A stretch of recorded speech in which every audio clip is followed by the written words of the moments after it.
Bismillahirrahmanirrahim. Assalamualaikum warahmatullahi wabarakatuh. Alhamdulillah alladzi hadana li hadza wa ma kunna linahtadiya laula an hadana Allah. Asyhadu an la ilaha illallah wahdahu la syarikalah wa asyhadu anna Muhammadan abduhu wa rasuluh. Allahumma shalli alaihi wa ala alihi wa ashabihi wa man tabi'ahum bi ihsanin ila yaumiddin. Wasallama tasliman katsira. Amma ba'd. Ikhwati rahimani Allah wa iyyakum. Kita bersyukur pada Allah Subhanahu wa taala yang senantiasa melimpahkan kepada kita segala kenikmatan, termasuk nikmat yang besar yang kita rasakan setiap hari. Allah memberikan taufik kepada kita untuk menuntut ilmu, merupakan nikmat yang sangat besar. Dan termasuk menuntut ilmu yang sangat penting namun jarang, masuk kategori jarang, yaitu belajar tentang a'malul qulub, amal-amal hati. Masih banyak orang-orang yang berislam tapi belum beriman karena mereka tidak tahu tentang amal-amal hati. Iman itu adalah urusan hati. Kalau iman digandengkan dengan Islam, Islam itu urusan lahiriah, iman itu urusan batin, hati. Makanya kalau orang gak ngerti amalan-amalan hati, mereka berislam tapi belum beriman. Dan kalau demikian yang terjadi tidak ada bedanya dengan orang munafik. Orang munafik itu mengaku Islam tapi belum beriman. Dan orang munafik itu kafir. Maka sangat berbahaya. Orang yang tidak mengerti amal-amal hati, dampaknya sangat buruk, sangat fatal. Bisa saja dia cuma dohirnya saja berislam, penampilannya saja berislam, penampakannya berislam. Dia syahadat, dia sholat, dia saum, dia zakat, dia haji, amar ma'ruf nahi mungkar, bahkan jihad. Tapi ternyata hatinya tidak beriman. Hatinya tidak beriman. Maka penting sekali bagi kita sekalian untuk mengerti dan memahami tentang amalan-amalan hati itu. Kita masih bersama Syekh Muhammad Shalih Al-Munajjid rahimahullahu ta'ala. Dan sebenarnya sebagian amalan itu sudah kita bahas, namun dalam pembahasan yang tersendiri-sendiri, ya, buku yang terpisah-pisah. Nah, sekarang digabungkan jadi satu kitab. Dia ada 443 halaman. Jadi dimulai dari Al-Ikhlas. Ini sudah kita bahas dulu. Kemudian tawakal dulu, tawakal sudah, tapi di sini tawakal nomor 4. Kemudian setelah tawakal roja nomor 6. Nah, sekarang kita mulai lagi dari atas tapi yang belum dibahas. Jadi karena ikhlas sudah kita bahas, kita langsung masuk ke amal hati yang kedua, yaitu at-tafakkur. Kita masuk pada bagian yang kedua, at-tafakkur.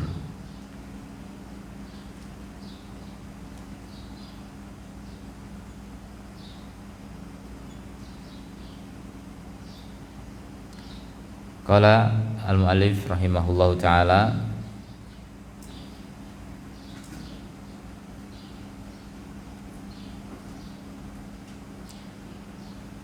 at-tafakkur.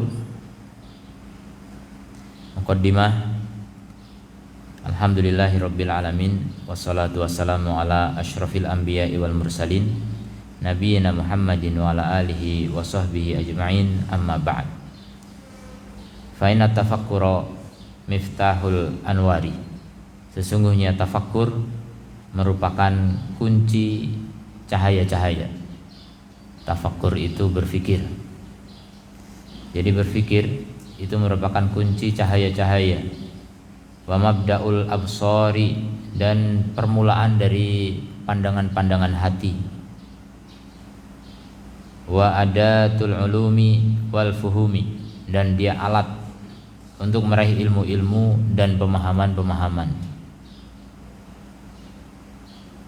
Wa huwa min a'malil qulubil 'azimah, dan dia di antara amal-amal hati yang sangat agung. Bal huwa min afdalil ibadati, bahkan dia di antara ibadah yang paling utama. Dia adalah ibadah yang paling utama. Wa aktsarun nasi qad arafu fadlahu, dan banyak manusia sudah mengetahui keutamaannya. Walakin akan tetapi jahilu haqiqatahu, mereka tidak tahu hakikatnya, cuma tahu keutamaannya tapi tidak tahu hakikatnya dan tidak tahu buahnya, hasil yang diperolehnya. Wa qalilun minhumul ladzina yatafakkaru wa yatadabbaru, dan pada tingkat prakteknya sangat sedikit orang yang berfikir dan bertadabbur. Jadi tafakkur, tadabbur ini mirip.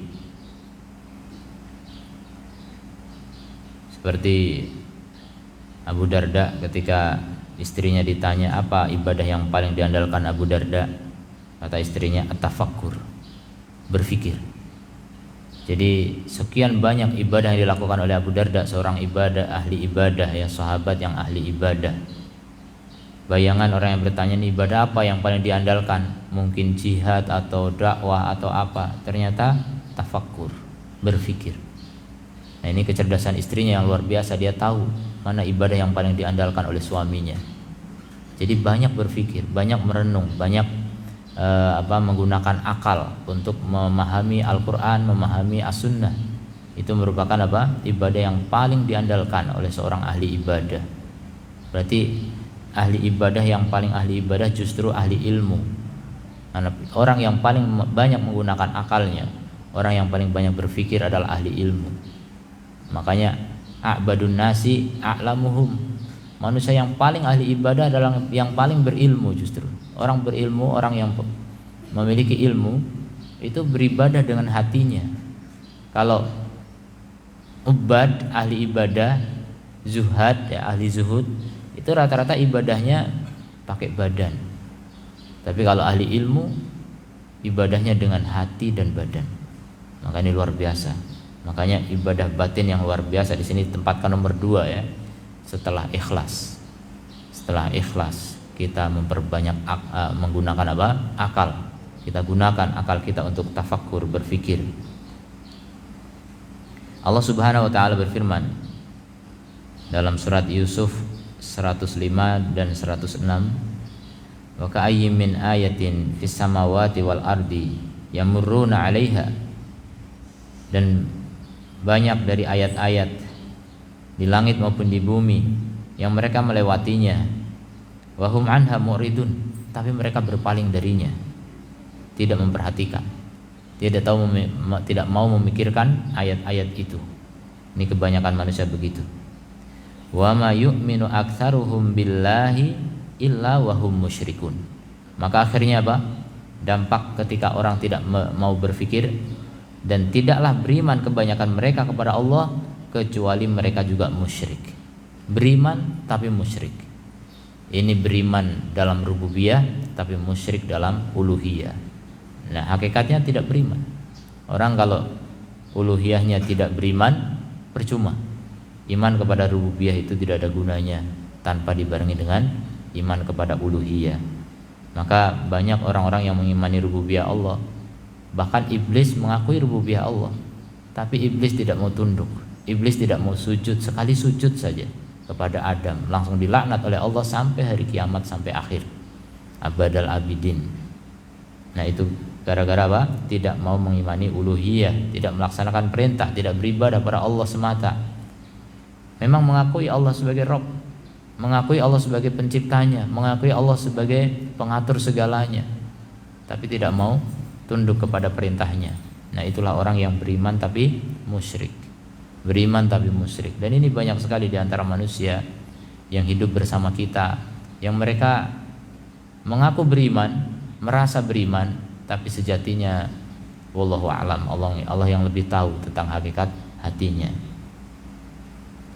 Kita tidak bisa memvonis mereka, tapi kita hanya curiga dan waspada gitu.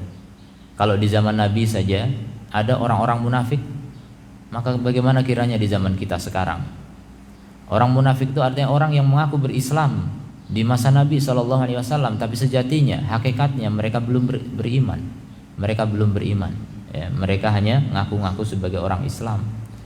Nah, di zaman itu saja ada, apalagi di zaman kita, di mana zaman akhir orang itu semakin tipis imannya, fitnah semakin bertubi-tubi datang seperti gelap malam, potongan malam kata Nabi, gelap, dan semakin hari semakin gelap. Maka semakin hari semakin banyak orang yang menyimpang, semakin banyak orang yang tersesat, semakin banyak aliran-aliran sesat, makin banyak kekafiran, kekufuran, ya, kemunafikan dan sebagainya. Ya, kebid'ahan tidak terkira lagi. Banyak sekali. Makanya Syekh Utsaimin rahimahullah taala dalam Kitabul Ilmi menyebutkan menuntut ilmu di zaman Nabi itu wajib, dan di zaman sekarang lebih wajib. Karena apa?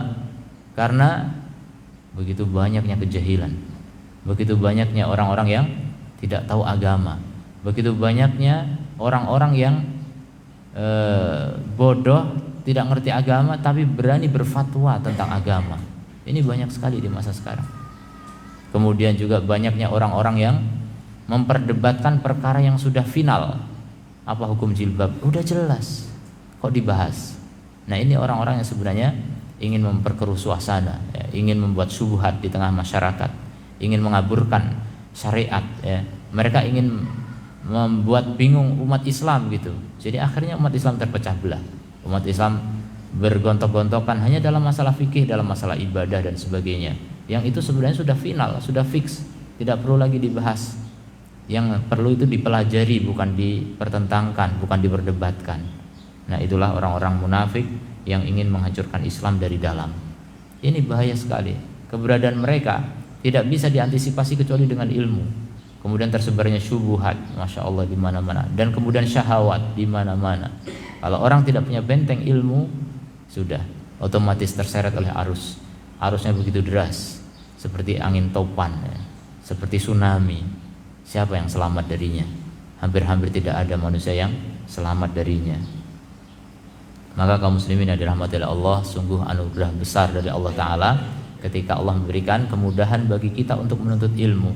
Ini jangan diremehkan, jangan disia-siakan. Ini nikmat besar sekali, ya. Bersyukur ketika Allah memberikan kesempatan bagi kita untuk belajar. Allah masih memberi umur, Allah memberi kesempatan waktu, Allah memberikan kesehatan. Orang lain pengen belajar, ada yang sakit-sakitan, gak bisa lagi belajar. Ada orang lain yang mau belajar, dia sehat, segar bugar, tapi gak punya kesempatan. Dia harus mengejar waktu, harus mengejar dolar, ya, harus mengejar dunia, ya. Naudzubillah min dzalik. Sampai tidak sempat menuntut ilmu. Maka kesempatan antum ini bisa belajar ini jangan disia-siakan, ini dimanfaatkan betul, ya, dan dimaksimalkan, ya, dimaksimalkan. Kalau bisa membawa pulpen sama kertas itu insya Allah lebih bermanfaat lagi. Walaupun sedikit yang bisa dicatat itu lebih baik daripada pulang tidak membawa apa-apa gitu. Berangkat tangan kosong, pulang tangan kosong. Ini berarti perangnya tangan kosong. Kalau kata para ulama, orang yang menuntut ilmu tanpa pena seperti orang berjihad tanpa senjata. Jadi senjatanya ahli ilmu, penuntut ilmu itu apa? Pena dan kertas. Dan itu mudah insya Allah di zaman sekarang, ya. Kalau di zaman dulu Imam Syafi'i mau nyari kertas nggak punya, beliau ngambil apa? Tulang-tulang untuk menjadi media menulis, coba. Makanya kalau bawa pulang kitabnya berat itu, satu kotak isinya tulang belulang, kemudian pecahan-pecahan tembikar, ya, pecahan-pecahan porselin gitu, sebagai media untuk menulis. Saking nggak punyanya buku kertas, ada kertas di zaman Syafi'i sudah ada. Bahkan beliau datang ke gedung perkantoran untuk mencari kertas-kertas bekas yang nggak kepake, mungkin salah ngeprint gitu. Tapi dulu nggak ada printer, ya. Jadi salah-salah tulis dibuang, dipungut sama Imam Syafi'i untuk apa? Menulis hadis-hadis Nabi SAW. Begitu memprihatinkannya belajar di masa itu. Tapi karena kegigihan dan kesungguhan, kemudian taufik dari Allah tentunya, menjadi seorang imam besar, ya. Itulah kesungguhan. Allah akan buktikan, ya, orang-orang yang bersungguh-sungguh pasti akan diberikan yang terbaik oleh Allah Subhanahu wa taala. Man jada wajada. Jadi ayat ini menegaskan pada kita sekalian bahwa orang yang tidak mau berfikir itu rawan sekali dia merasa beriman padahal musyrik. Merasa beriman padahal apa? Musyrik. Karena apa? Karena berpaling dari ayat-ayat Allah Subhanahu wa taala. Tidak mau merenung, tidak mau berfikir, tidak mau tadabbur atau tafakkur. Biasanya kalau tadabbur dengan tafakkur digandengkan, tafakkur itu untuk ayat kauniyah, tadabbur untuk ayat syar'iyah. Ya. Jadi tafakkur itu ayat kauniyah itu alam, tafakkur alam. Kita memikirkan tentang alam, fenomena alam. Kenapa kok seperti ini? Kenapa begini? Itu difikirkan. Jadi kenapa ada orang mati? Kenapa begini begitu?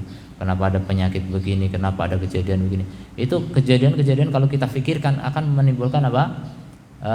Rasa takut kepada Allah, rasa cinta kepada Allah, rasa harapan pada Allah dan lain sebagainya dari amal-amal hati.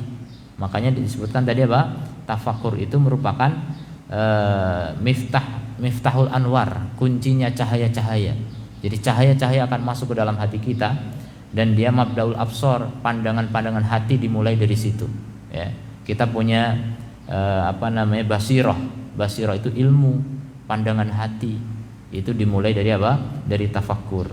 Orang yang malas berfikir, ya ilmunya sedikit. Ya. Yang malas berfikir ilmunya sedikit. Dan dia adatul ulum wal fuhum, dia alat untuk meraih ilmu-ilmu dan pemahaman-pemahaman. Maka jangan meremehkan masalah berfikir ini. Perbanyak berfikir karena ini anugerah yang besar ya. Perbedaan kita dengan hewan adalah akal. Tapi kalau punya akal enggak dipakai itu disebut tidak berakal ya. Walakin aktsaran nasi la yaqilun, tapi kebanyakan manusia enggak berakal. Maksudnya enggak punya akal? Punya, cuma enggak pakai akalnya. Sampai Allah sebut apa? Tidak berakal. Jadi tidak berakal padahal dia punya akal. Maksudnya apa? Tidak menggunakan akal. Tidak mau berfikir. Nah, ini celaan dari Allah Subhanahu wa taala. Orang-orang yang tidak mau mikir ini tercela. Lahum qulubun la yafqahuna biha. Mereka punya hati tapi tidak dipakai untuk fikih, untuk memahami agama ini. Ini tidak mau menggunakan hati untuk berfikir, tidak tafakkur. Ya, tidak berakal. Dan itu calon-calon penghuni jahanam. Ya, calon penghuni jahanam itu apa? Lahum qulubun la yafqahuna biha. Mereka punya hati tidak dipakai untuk fikih, untuk memahami agama.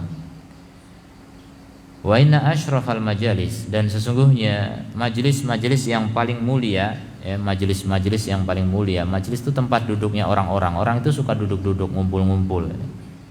Yang paling mulia wa a'laha, dan yang paling tinggi adalah al-julusu ma'al fikrah, duduk bersama pemikiran-pemikiran. Jadi duduk sambil berfikir gitu. Kalau nggak berfikir, nafsu yang akan berperan. Ya, orang kalau nggak menggunakan akalnya, maka nafsu yang menguasai. Jadi omongannya, pembicaranya seputar nafsu. Ya, seputar makanan, minuman, kemudian keinginan-keinginan duniawi, itu nafsu semua. Jadi kalau antum duduk-duduk dan obrolannya seputar itu nafsu yang mendominasi. Tapi kalau kita berpikir tentang ayat, tentang Allah Ta'ala, tentang hukum-hukum Allah, itu baru akal yang berbicara. Itu akal yang berbicara. Tapi tidak mesti juga ya. Ada saja orang berbicara agama tapi pakai hawa nafsu, dan itu juga banyak. Itulah ahli bid'ah. Ahli bid'ah itu menggunakan hawa nafsu mereka berbicara agama. Mereka enggak pakai dalil, atau mereka menyimpangkan dalil dan sebagainya. Nah, itu juga bahaya itu. Ya, makanya ahli bid'ah disebut ahlul ahwa, pengikut hawa nafsu. Berbicaranya di masjid, obrolannya pakai Quran, pakai hadis, tapi ternyata hawa nafsu. Nah, ini bahaya. Yang begitu saja hawa nafsu, apalagi yang ngobrolin murni dunia, itu lebih hawa nafsu lagi. Ya, makanya manusia tidak ada yang selamat dari hawa nafsu kecuali orang-orang yang senantiasa menggunakan akalnya, senantiasa menggunakan akal dan sesuai dengan dalil itu. Kalau menggunakan akal tapi menyimpang dari dalil, itu juga hawa nafsu sejatinya. Akal yang sesuai dengan dalil, itulah akal yang selamat dari nafsu. Kemudian bitta'amuli fi asma'illahi wa sifatihi, itu lihat.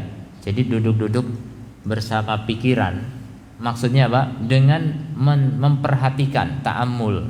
Ta'ammul itu memperhatikan, meneliti, ya, berpikir terhadap apa? Nama-nama Allah dan sifat-sifatnya. Jadi kapan kita duduk-duduk dan ngobrolin tentang nama Allah dan sifatnya? Kalau nggak di majelis ilmu agak susah.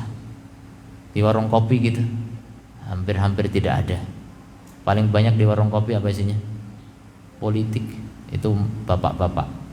Kalau di majelis ini emak-emak ya, bahas suaminya, bahas ekonomi ya. Ibu-ibu ini ahli ekonomi. Kalau bapak-bapak ahli politik. Masya Allah, luar biasa. Di negara ini banyak politikus ternyata, tapi kok politiknya gitu-gitu doang gitu. Terlalu banyak ahli politiknya. Kemudian wa jannatuhu wa naruhu, jannatihi wa narihi, berpikir tentang surganya dan nerakanya. Ini jarang sekali orang membicarakan itu. Apalagi orang-orang yang memang biasa lalai, diingatkan tentang akhirat, dikit-dikit ngomong akhirat, dikit-dikit ngomong agama, kamu ini sok suci, dikit-dikit ngomongin mati. Nggak suka mereka. Kalau orang diajak bicara tentang akhirat itu nggak suka, itu ciri orang yang memang tidak suka dengan surga, ciri orang yang tidak akan masuk surga kemungkinan. Diajak bicara tentang itu aja nggak mau gitu. Jadi bahkan anggap udahlah kalau ngomong gitu di masjid aja sana, kamu ngaji aja sana aja, jangan ikut sama kita gitu. Masya Allah, nggak boleh bergabung ya, nggak boleh orang nimbrung untuk mengingatkan tentang akhirat, dianggap sebagai orang yang mengganggu ya. Keberadaan orang-orang yang mengingatkan akhirat ini sebagai pengganggu, troublemaker ya, orang yang bikin kericuhan. Naudzubillah min dzalik. Wa na'imihi wa adabihi, berpikir tentang nikmat Allah, adab Allah, wa alamihi wa ayamihi wa ayatihi, kemudian alaihi itu nikmat ya, nikmat-nikmatnya, kemudian ayat-ayatnya, al-masturati fi kitabihi, yang itu semuanya tertulis di kitabnya. Jadi duduk-duduk membicarakan tentang ayat-ayat Allah, ini luar biasa. Dulu salaf itu kadang-kadang manggil kawannya, ta'al nu'min sa'atan, ayo kesini kita beriman sesaat. Maksudnya apa? Kita mau membaca Quran sambil tafakkur, sambil tadabbur. Itu luar biasa. Mereka punya kegiatan seperti itu. Ayo kita duduk-duduk nu'min sa'atan, beriman sesaat. Jadi mereka kalau duduk kumpul nambahi iman gitu. Kalau kita duduk wallahu a'lam, entah nambah apa itu, nambah galau. Kalau mikirin dunia nambah galau pasti ya, masih kurang ini kurang itu, masih ingin ini ingin itu, akhirnya galau, belum tercapai masalahnya, masih kesulitan, masih pusing, masih pening, akhirnya nyalahin pemerintah, ini gara-gara pemerintah. Jadi udah orang pembicaranya seputar politik galau doang, seputar ekonomi pasti bikin galau, pasti itu. Tapi kalau kita bicara surga neraka, kita berbicara tentang iman, berbicara tentang amal soleh, itu insya Allah hati lebih tenang ya. Karena kita ingat Allah. Ala bidzikrillahi tatmainnul qulub, ketahuilah dengan ingat Allah pasti hati menjadi tenang. Al-mansurah fi kaunihi, dan itu juga ayat-ayat Allah, nikmat-nikmat Allah itu tersebar di alamnya. Kita melihat kenikmatan yang luar biasa ya, fenomena alam. Kita kalau merasa sempit hidup, coba lihat langit tuh, seluas itu langit merasa sempit ya. Lihat itu bintang-bintang yang kecil di sana, lihat bulan, lihat matahari. Itu cuma lihat alam seperti itu bisa membuat hati lebih luas gitu, nggak merasa sempit lagi. Jangan terlalu sempit. Kita hanya ditekan sedikit oleh manusia di bumi merasa kesempitan, enggak. Masih luas cakrawala ya. Karunia Allah masih banyak yang belum kita gali, yang belum kita fahami. Kemudian fama aladu hadil majalis, betapa lezatnya majelis-majelis yang seperti ini. Wama adyabuha liman ruziqaha, dan betapa indahnya bagi orang yang diberi rezeki dengan majelis-majelis seperti ini. Fama tafakkuru wama majalatuhu, maka apa yang dimaksud dengan tafakkur? Apa yang menjadi arena-arenanya? Wama thamaratuhu, dan apa buah-buahnya? Wa fawaiduhu, dan faedah-faedahnya. Wa kaifa kana halu salafina ma'a hadhil ibadah, dan bagaimana kondisi salaf kita dulu bersama ibadah-ibadah ini, bersama ibadah yang agung ini. Hada ma sanadkuru fi hadal fasl insyaallah taala. Ini yang akan kita sebutkan di pasal ini insyaallah taala. Pengertian tafakkur. At-tafakkur lughatan. At-tafakkur fil lughah at-ta'ammul wan nadhar, memperhatikan dan memandang. Jadi secara bahasa tafakkur adalah memperhatikan, memandang. Wa huwa tafa'ulun mushtaqun minal fikr. Dia adalah wazan tafa'ul yang diambil dari kata fikir. Fikir itu mikir, ya, mikir itu menggunakan akal. Jadi memandang di sini menggunakan akal, bukan memandang dengan mata, tapi memandang dengan akal. Pandangan batin ini. Ini indera keenam ini. Jadi kalau antum mau tahu indera keenam ya ini berpikir, menggunakan akal. Akal itu indera keenam. Wa madatu fa kaf ra, dan materi kata yang disusun dari huruf fa, kaf dan ra tadulu ala taraddudil qalb. Itu menunjukkan kepada berbolak-baliknya hati fi syai' pada sesuatu. Jadi hatinya membolak-balik, merenungkan, dibolak-balik sampai paham gitu. Itu makna dari fakaro. Yuqalu tafakkara idza raddada qalbuhu mu'tabiron. Tafakkaro atau berpikir adalah apabila hati itu berbolak-balik mengambil pelajaran. Jadi berusaha untuk mengambil pelajaran. Wa fakkara masdaruhu tafkir. Fakkara masdarnya adalah tafkir. Wa yakunu tafakkur ismu masdar. Jadi tafakkur itu isim masdar. Kalau masdarnya tafkir. Apa bedanya masdar dengan isim masdar? Masdar itu asal usul kata. Kalau isim masdar itu adalah isim yang memiliki makna masdar, walaupun dia bukan asal usul kata. Itu isim masdar namanya. At-tafakkur fil istilah. Adapun tafakkur secara istilah, huwa tasarruful qalbi bin nadhari fil dalail. Dia adalah pengelolaan hati dengan melihat kepada bukti-bukti. Pengelolaan hati dengan melihat kepada bukti-bukti. Jadi dari bukti itulah kemudian menghasilkan apa? Kesimpulan. Makanya ilmu juga, kata Ibnu Qayyim mendefinisikan ilmu, al-ilmu ma'rifatul huda bidalilihi. Ilmu adalah mengetahui petunjuk dengan buktinya. Ya.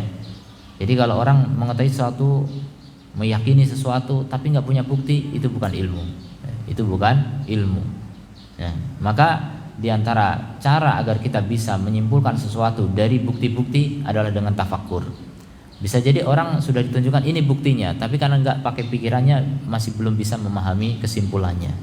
Nah, itu perlu menggunakan pikiran. Ya, dalil sudah nyata, dalil sudah jelas, tapi kita nggak memakai akal, maka kita nggak paham. Perbandingan atau hubungan antara dalil dengan akal itu seperti hubungan antara cahaya dengan mata. Bisa jadi cahaya terang benderang, matahari di siang bolong itu terang benderang, tapi orang nggak punya mata, nggak ngelihat. Gitu. Sama seperti dalil Quran udah jelas sekali, tapi orang nggak mau pakai akal, nggak akan paham, nggak ngerti maksudnya gimana gitu. Nah, itu perbandingan antara akal dengan dalil seperti hubungan antara mata dengan sinar atau cahaya.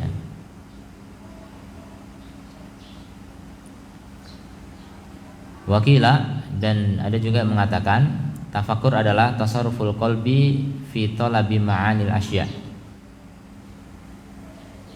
Pengelolaan hati atau tingkah laku hati, ya, tasarruf itu pengelolaan, pengaturan tingkah laku. Ya, tingkah laku hati dalam mencari makna-makna segala sesuatu. Jadi mencari makna atau hakikat segala sesuatu, ingin mencari hakikat. Jadi tafakkur itu adalah proses menuju hakikat.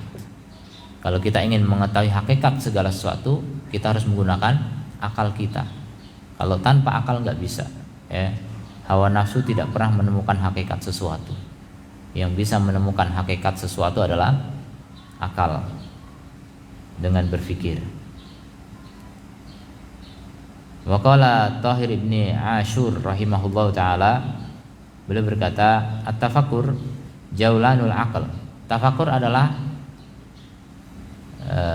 perjalanan akal. Ya, akal itu berjalan, berputar-putar gitu, mikir. Makanya kalau mikir itu muter-muter otaknya, saya pening gitu kan. Orang mikir muter-muter pening. Orang Malaysia bilang muter-muter apa? Pusing-pusing ya. Sampai pusing. Karena mikir gitu sampai pusing gitu kan. Udah pusing duluan tuh, karena mikir itu artinya berjalan, akalnya berjalan, dan jalannya muter-muter, makanya pusing gitu. Taradud tadi dibilang. Taradud itu bolak-balik atau muter-muter. Namanya muter kan pasti bolak-balik gitu. Dari tadi udah di sini ke sini lagi gitu. Jadi itu muter-muter, bolak-balik. Perjalanan akal fi tariqi istifadati ilmin sahih. Dalam rangka untuk mengambil faedah dari ilmu yang benar. Ya, dalam rangka mengambil faedah dari ilmu yang benar. Itulah tafakkur.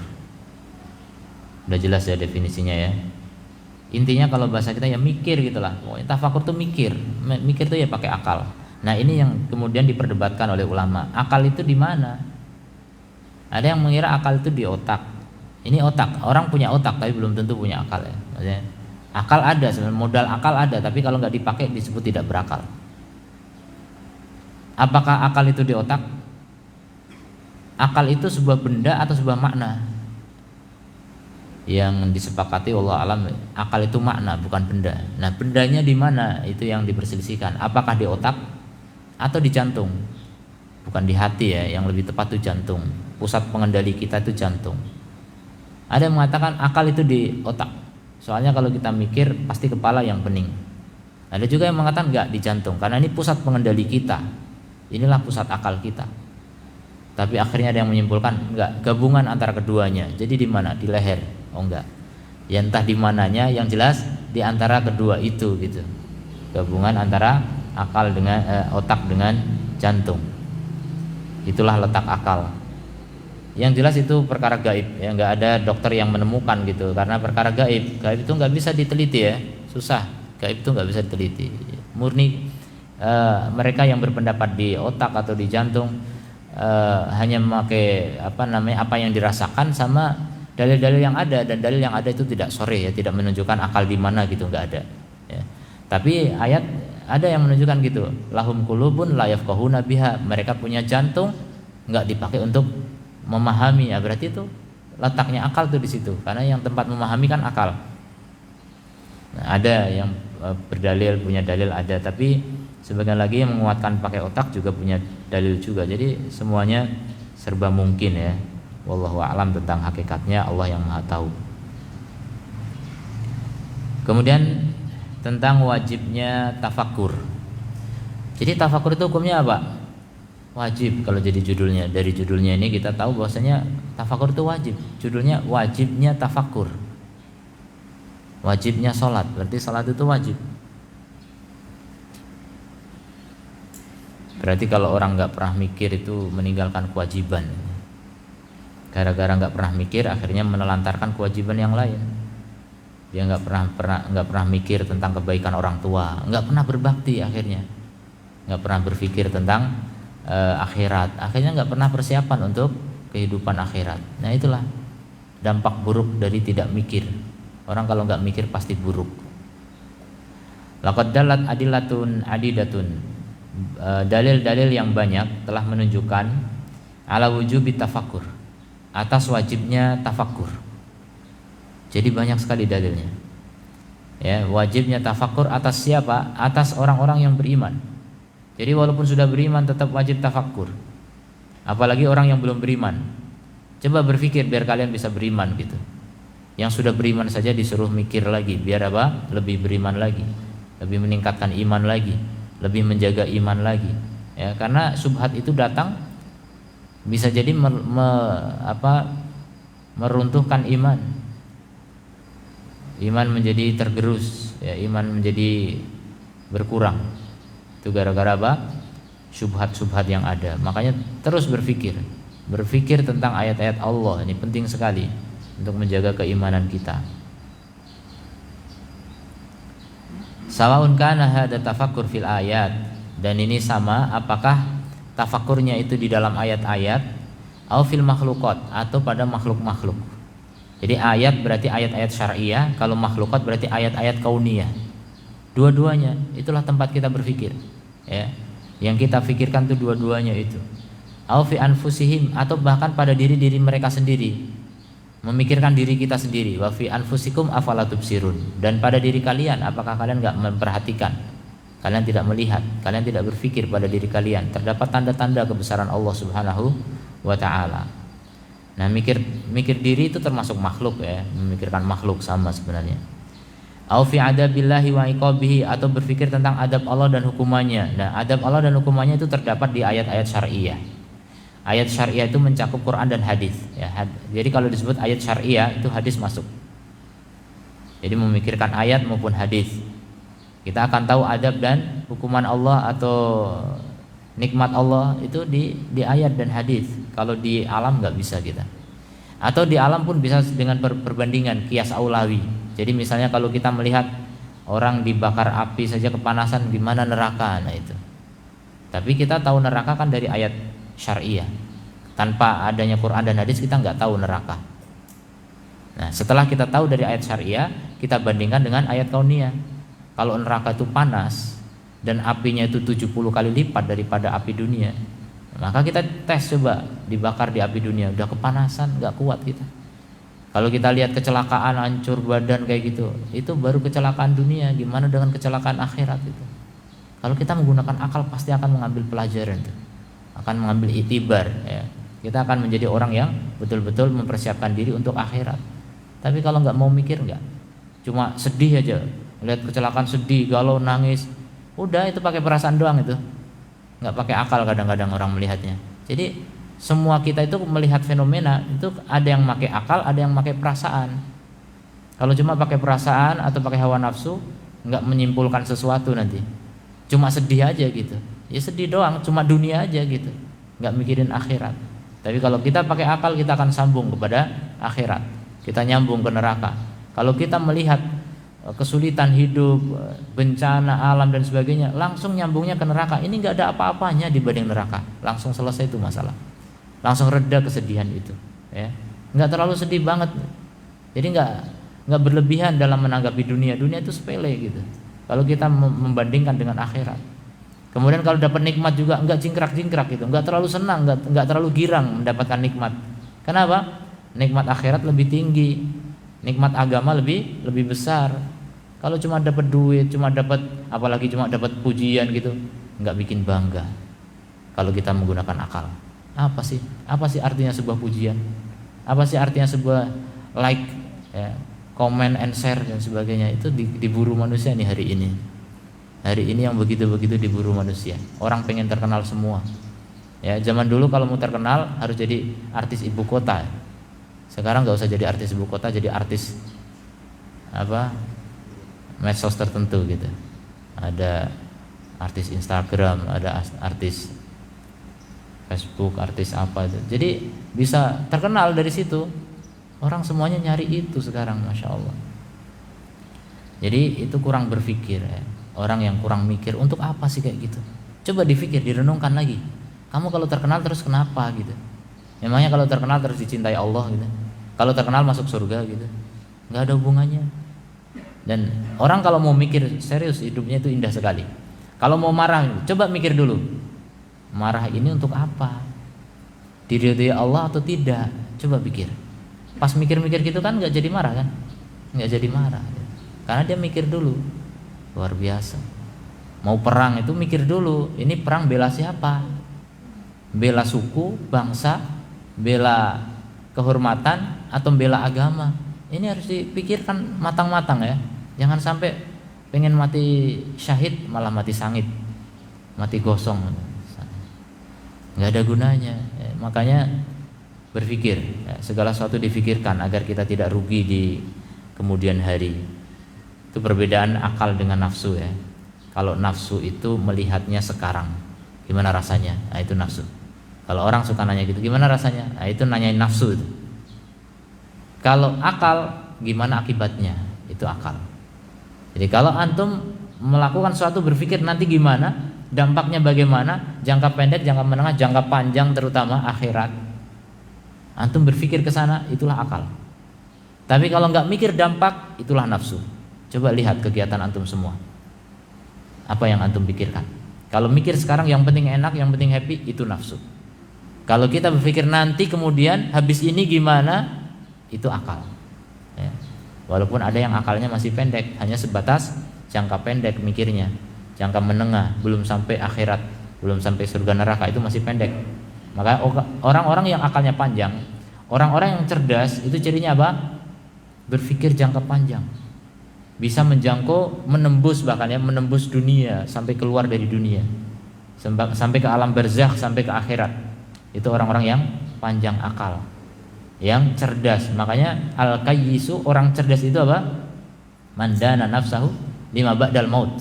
Orang yang mempersiapkan nafsunya untuk kehidupan setelah kematian. Ya, mengendalikan nafsunya untuk kehidupan setelah kematian, ba'dal maut. Ini yang paling penting. Kalau orang belum mempersiapkan untuk hari masa depannya, itu orang bodoh. Orang yang belum kayyis, belum cerdas, belum jenius. Walaupun IQ-nya 200, belum cerdas. Kalau masih jangka pendek yang dipikir. Dia betul berpikir akibat, tapi akibat yang jangka pendek masih belum panjang, belum sampai akhirat. Itu masih belum terlalu cerdas. Maka orang yang paling cerdas di antara kita adalah yang selalu berpikir tentang akhirat. Akibat di akhirat bagaimana? Ridha Allah gimana gitu. Kalau antum tiba-tiba berpikir gitu, ini mikir ini karena Allah atau enggak ini? Tujuannya untuk Allah atau bukan? Nah, itu kembali kepada materi awal tuh, ikhlas. Orang berpikir tuh untuk apa? Untuk ikhlas. Jadi kita berbuat sesuatu ini ada hasilnya enggak di sisi Allah? Ada ridha Allah enggak di sana? Kalau enggak ya enggak usah gitu. Enggak usah repot-repot. Untuk masuk neraka aja repot-repot, enggak usah repot-repot. Jadi kalau kita mau masuk surga, nah itu yang perlu repot itu. Kita perlu berjibaku, berusaha, bersusah payah. Ya, innaka kadihun ila rabbika. Kamu itu bersungguh-sungguh menuju Rabb kamu. Famulaki, maka kamu akan mendapatkan balasannya di sisi Allah Subhanahu wa taala.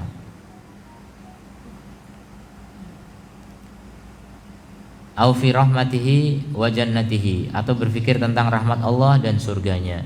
Jadi akal yang cenderung berpikir, ya, yang sering dipakai untuk berpikir, itu kecenderungannya lebih bahagia. Ya, hati yang dipakai untuk berpikir lebih bahagia dibanding yang jarang dipakai untuk berpikir. Faqala ta'ala, Allah Ta'ala berfirman, "Wa ma arsalna min qablika illa rijalan." Dan tidaklah kami mengutus sebelum kamu kecuali para lelaki. Jadi rasul semuanya laki-laki, enggak ada rasul perempuan. Kalau ada perempuan ngaku jadi rasul, jadi nabi, wong sekarang laki-laki ngaku nabi aja sesat kok, apalagi perempuan gitu.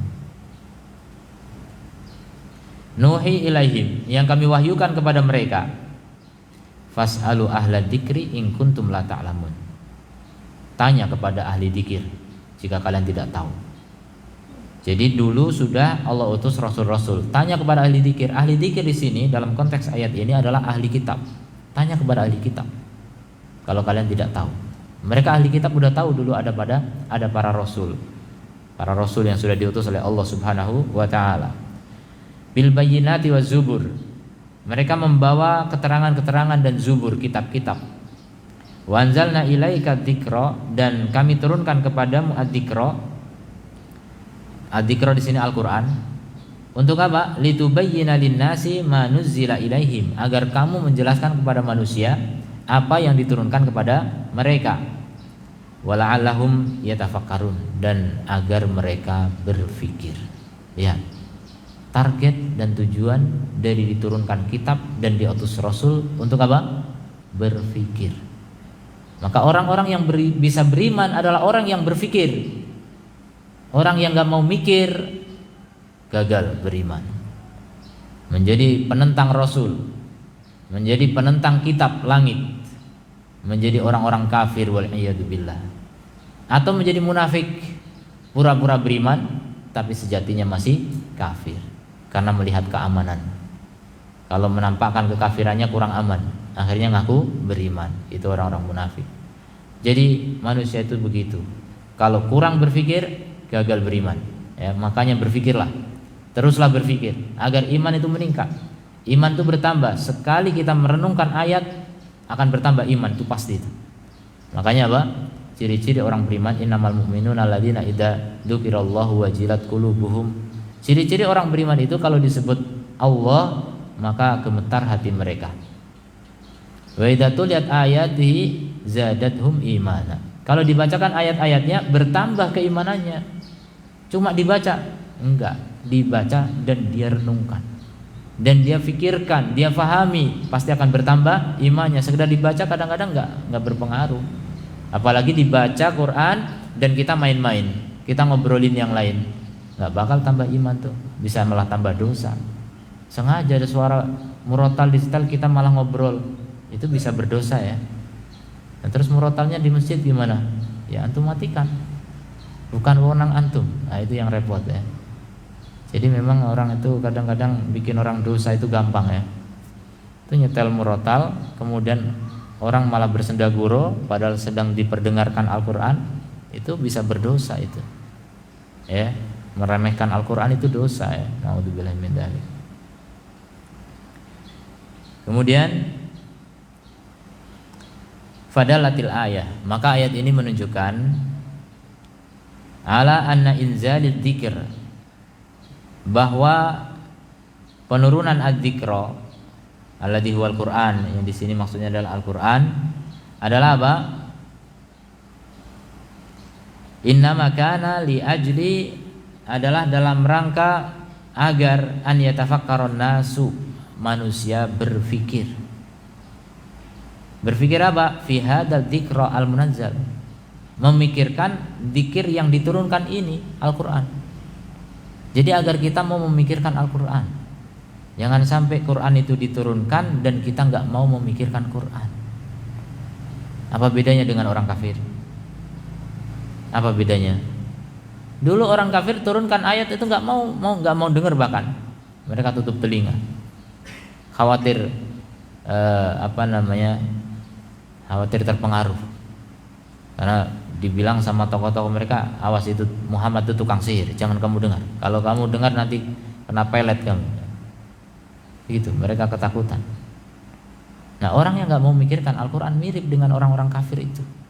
Makanya kalau kita mau berpikir saja, kita mau merenung ayat-ayat Quran, pasti akan bertambah iman. Atau mungkin yang sebelumnya pura-pura beriman, baru berislam, itu menjadi betul-betul beriman. Gara-gara apa? Tafakkur. Dan kalau tidak mau tafakkur itu selamanya tidak beriman. Naudzubillah min dzalik.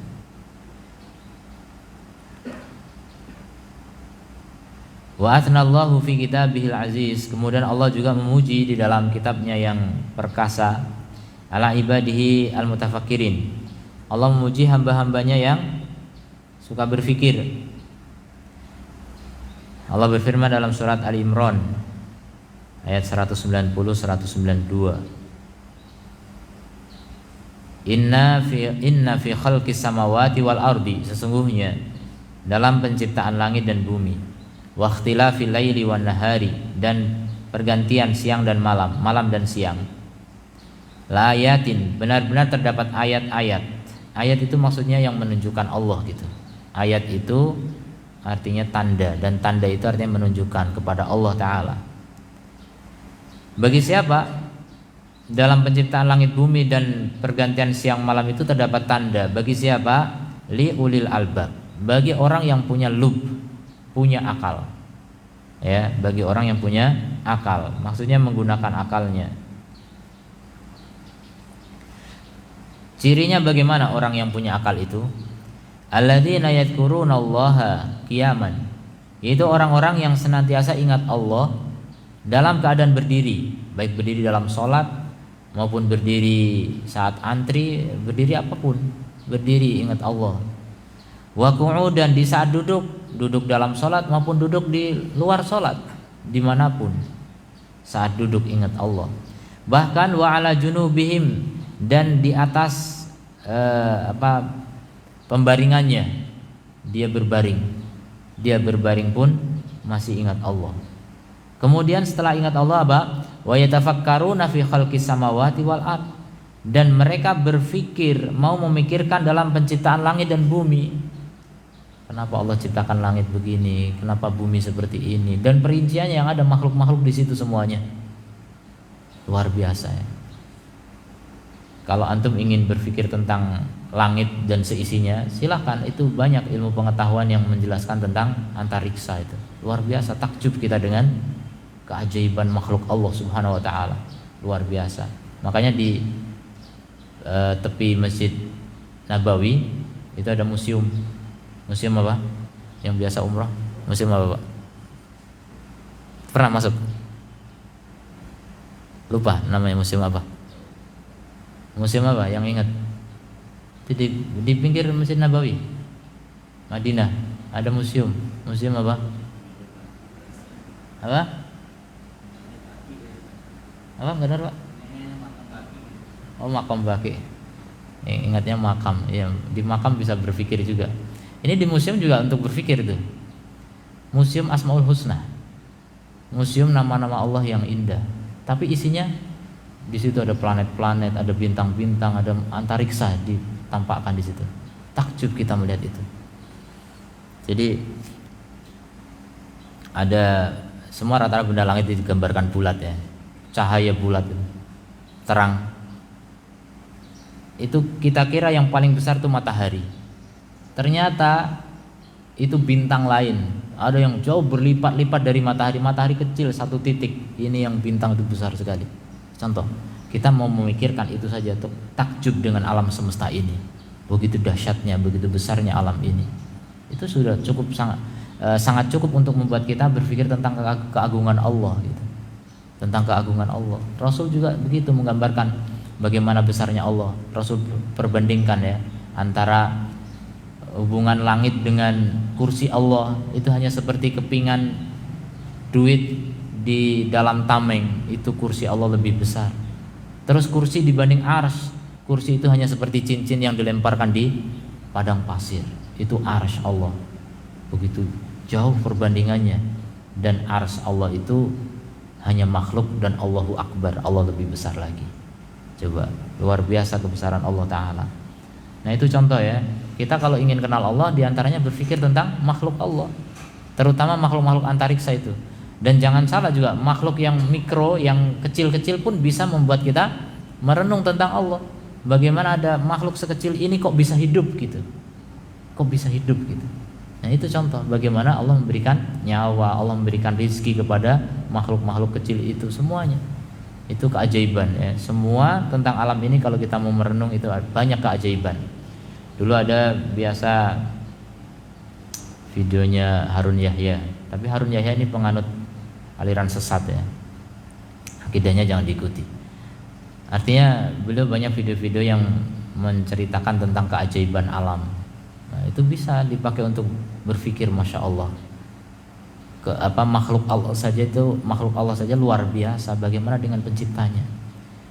Sekedar memikirkan itu saja itu sudah sangat efektif untuk membangkitkan iman, untuk kita kembali lagi kepada Allah. Kita merenung lagi, kita ini nggak ada apa-apanya, kita ini nggak berdaya, kita ini sangat butuh kepada Allah. Begitu kesimpulan-kesimpulan yang akan kita munculkan. Jadi berpikir tentang alam, berpikir tentang langit dan bumi dan seisinya. Kemudian apa? Jadi mereka berpikir tentang langit dan penciptaan langit dan bumi. Kemudian berkata, Rabbana, wahai Rabb kami, ma khalaqta hadza batila. Engkau tidak menciptakan ini sia-sia, batil. Batil itu enggak ada guna. Tidak mungkin. Ini semuanya berguna. Ini semuanya bermanfaat, semuanya hikmah. Perbuatan Allah enggak ada yang tanpa hikmah. Subhanak, maka maha suci Engkau, faqina adzabannar. Kalau begitu lindungi kami dari adab neraka. Itulah kesimpulannya. Setelah kita berpikir tentang alam semesta, akhirnya apa? Kita takut dari neraka. Coba, nyambungnya bisa ke sana gitu. Ya, bisa nyambung ke sana. Makanya ya itulah pentingnya kita berpikir. Kita berpikir tuh akhirnya kita berlindung kepada Allah. Kita merasa nggak berdaya, ya Allah, saya nggak bisa selamat dari neraka tanpa perlindunganmu. Ya, begitu gampang kaki ini tergelincir kepada dosa dan maksiat. Walaupun hati berpikir tentang surga dan neraka, tapi maksiat masih bisa terjadi. Nah itulah ketidakberdayaan hamba. Kita pasrahkan kepada Allah Subhanahu wa ta'ala. Rabbana innaka man tudkhilin nara faqad akhzaitah. Wahai Rabb kami, sesungguhnya Engkau orang-orang yang kau masukkan ke dalam neraka, sungguh engkau telah hinakan dia. Terhina manusia kalau masuk neraka. Kalau cuma masuk arena kemiskinan, ya, hidup di bawah garis kemiskinan, tidak masalah, nggak hina selama bertakwa kepada Allah. Tapi orang yang hina sesungguhnya adalah orang yang mungkin hidupnya penuh dengan kemewahan, tapi akhirnya masuk neraka. Itulah orang yang Allah hinakan. Maka kita renungkan ayat seperti ini. Siapa yang kau masukkan ke dalam neraka, sungguh engkau telah hinakan dia. Dan gak ada yang lebih hina dari itu, ya. Kita harus takut dari neraka Allah Subhanahu wa ta'ala.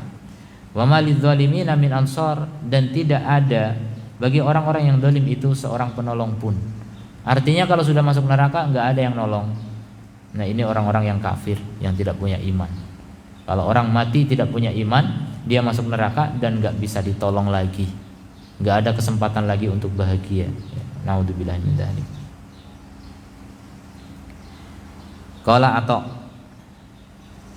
Atha berkata, Ibnu Abi Robah, dakhaltu ana wa Ubaid ibni Umair ala Aisyah radhiyallahu anha. Aku dan Ubaid masuk kepada Aisyah radhiyallahu anha.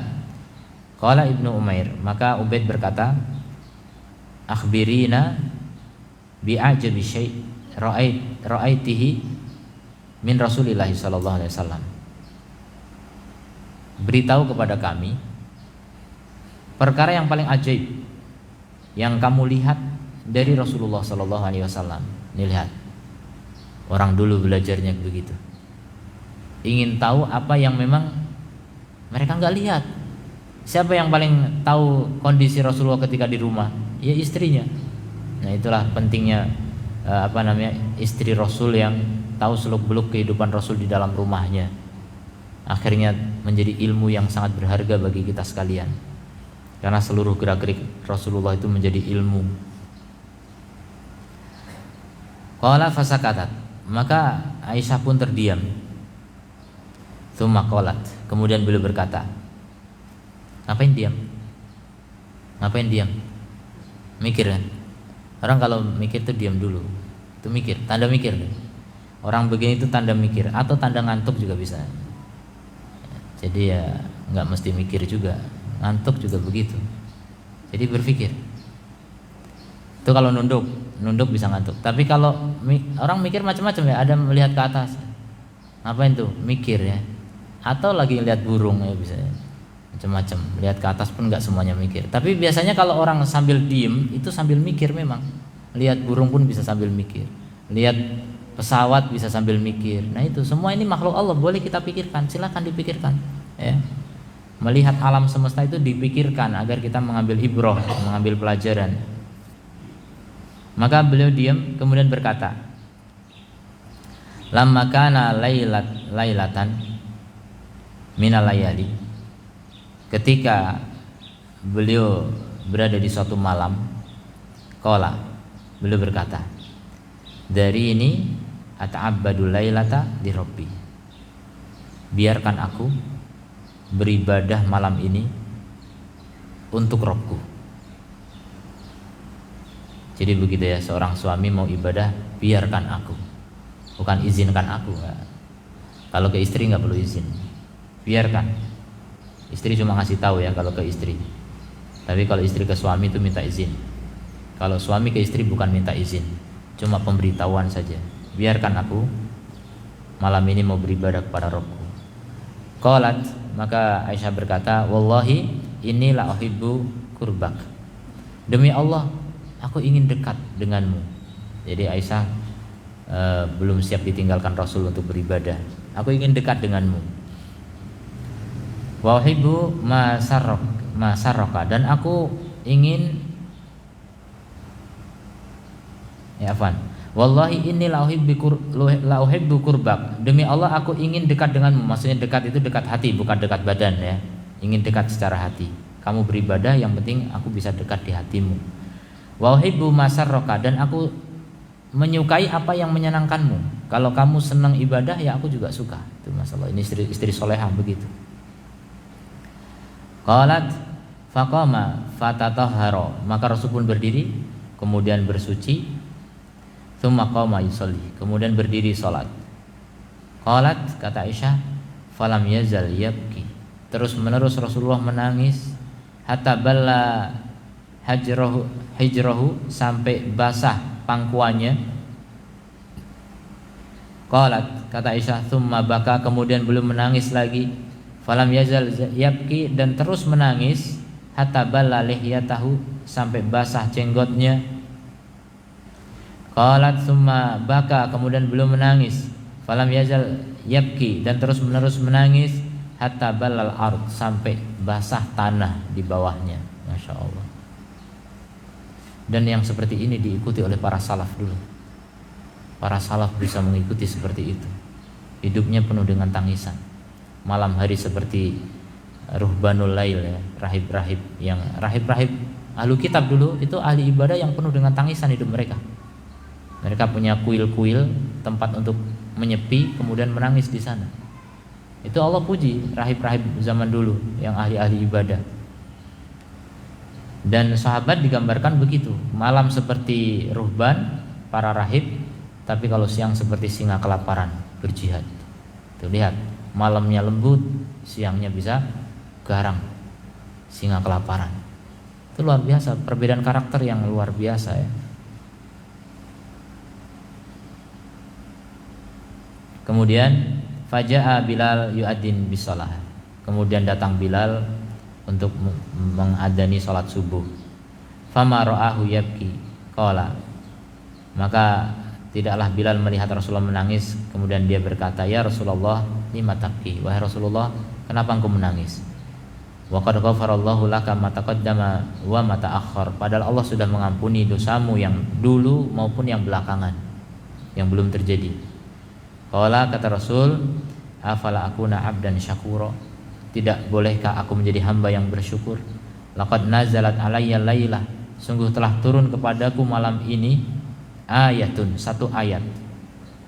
Wailun liman qara'aha, celaka bagi orang yang membacanya, walam yatafakkar fiha, tapi dia tidak berfikir padanya. Ayat itu apa? Inna fi khalqis samawati wal ardi wa ikhtilafil laili wan nahari laayatin li ulil albab. Insyaallah. Ini kata Nabi, orang yang membaca ayat ini kemudian tidak berfikir, tidak memikirkan ayat ini, maka dia celaka. Celaka orang yang tidak memikirkan ayat ini. Ini menunjukkan betapa agungnya ayat ini sampai membuat Rasulullah semalam suntuk nangis, basah tanah dibuatnya. Ini luar biasa. Dulu Al-Auza'i pernah di rumahnya kedatangan seorang wanita, ya, istri tetangga, datang kepada istrinya Al-Auza'i. Kemudian dia melihat di dalam rumah ada tempat yang basah, padahal di mihrab itu tempat sholat. Jadi di rumah ada tempat khusus untuk sholat. Kata istri tetangganya, kamu gimana jadi istri kok nggak becus gitu, kasarnya begitu. Masa di tempat sholat suamimu itu ada ompol, ada kencing, dikiranya kencing. Kemudian istrinya Al-Auza'i ketawa, itu bukan air kencing, itu air mata Al-Auza'i. Masya Allah, lihat, air mata membasahi tanah. Segitunya orang dulu beribadah, segitunya orang dulu beribadah, ya. Kita boro-boro membasahi tanah, kadang-kadang membasahi pipi saja tidak. Maka itulah perlunya kita memperbaiki cara berpikir kita. Mindset kita ini sudah banyak salah. Pikiran kita rata-rata banyak merenungkan dunia untuk dunia, bukan merenungkan dunia untuk akhirat. Sehingga lebih banyak tertawa daripada menangis, lebih banyak bercanda daripada serius. Itulah kehidupan kebanyakan manusia hari ini. Jadi maka perbaikilah, ya, mindset kita, perbaikilah cara hidup kita, perbaikilah pola hidup kita, perbaikilah sistem hidup kita. Karena rata-rata hidup kita udah terbawa arus yang sangat deras. Manusia itu semuanya berjalan menuju dunia. Kalau kita tidak berusaha menerjang arus itu, bertahan dari arus itu, kita akan terbawa, kita akan terseret, ya, akan ikut-ikutan memikirkan dunia, padahal dunia akan kita tinggalkan. Kita fokus dengan dunia dan gagal fokus dengan akhirat. dan itu kerugian bagi kita sekalian. Makanya gunakan akal kita, gunakan pikiran kita agar kita menjadi orang yang cerdas hakiki, cerdas yang sebenarnya, bukan sekedar cerdas ilmu dunia tapi bodoh masalah akhirat, yang itu dicela oleh Allah Subhanahu wa taala. Walakin aktsaron nasi la ya'lamun. Akan tetapi kebanyakan manusia tidak tahu. Tuh lihat, Allah yang bilang ya, kebanyakan manusia itu bodoh, enggak tahu. Karena apa? Ya'lamuna dhahiran minal hayatid dunya. Karena mereka kebanyakan hanya tahu kulit dari dunia. Jadi ilmunya cuma ilmu kulit. Orang yang tahu teknologi, orang yang tahu politik, tahu ekonomi, semua ilmu dunia itu disebut ilmu kulit oleh Allah, dhahir. Tapi hakikat mereka enggak tahu. Inti mereka tidak tahu. Wahum 'anil akhirati hum ghafilun. Mereka dari akhirat lalai. Dan itulah ilmu inti, ilmu agama, ilmu akhirat itu ilmu inti. Mereka lalai rata-rata. Nah, ini celaan Allah terhadap siapa? Orang-orang kafir. Ini ayat ini berbicara tentang orang kafir. Orang kafir itu rata-rata ahli dalam bidang dunia, segala macam. Berbagai bidang ilmu dunia mereka kuasai. Tapi mereka nggak tahu tentang akhirat, nggak tahu tentang bagaimana beribadah kepada pencipta mereka, nggak tahu. Nah, itulah bahayanya kalau kita tidak berusaha berpikir tentang ayat-ayat Allah, kita ke bawah arus itu. Ya. Al Hasan Al Basri menjelaskan di antara maksud atau contoh dari ayat ini adalah dulu ada orang yang memegang dirham, kemudian dia bolak-balik pakai kukunya, kemudian dia bilang ini beratnya sekian. Tahu sampai berat cuma dengan dipegang-pegang tahu beratnya berapa. Ini contoh kemahiran orang terhadap ilmu dunia, tapi dia tidak tahu bagaimana bersuci yang benar. Sampai setingkat itu. Wudu aja nggak tahu yang benar gimana. Tapi kalau ilmu dunia mahirnya luar biasa. Nah, ini orang yang seperti ini udah banyak sekali. Orang-orang yang pakar ilmu dunia banyak sekali sekarang zaman dulu, zaman Al Hasan Al Basri kan nggak ada listrik, nggak ada komputer, nggak ada radio, nggak ada TV. Sekarang bagaimana kalau melihat perkembangan teknologi hari ini? Komputer yang begitu canggihnya, orang yang udah hampir hidup di dunia lain gitu, dunia maya kan, nanti metaverse, sampai orang itu sudah hidup di dunia maya betul, pergi haji di komputer saja, masuk ke alam gaib, alam maya, pergi haji, piknik, jalan-jalan. Naudzubillah min dzalik. Mau jadi apa manusia kalau hanya itu yang dipikirkan, kalau hanya itu yang menjadi fokus perhatian ya, tidak tahu lagi tentang akhirat. Maka renungkan ayat ini ya, mudah-mudahan kita bisa menjadi orang-orang yang seperti Rasulullah SAW memikirkan ayat ini sampai semalaman menangis ya. Semalaman menangis, dan ini diikuti oleh para salafus saleh, dan mudah-mudahan kita termasuk orang-orang yang bisa mengikuti jejak para salafus saleh, karena mereka adalah orang-orang yang terbaik, dan mudah-mudahan kita termasuk pengikut mereka yang terbaik. Dan itu semuanya dengan izin Allah Subhanahu wa taala. Subhanakallahumma wa bihamdika asyhadu an la ilaha illa anta astaghfiruka wa atubu ilaik. Assalamualaikum warahmatullahi wabarakatuh.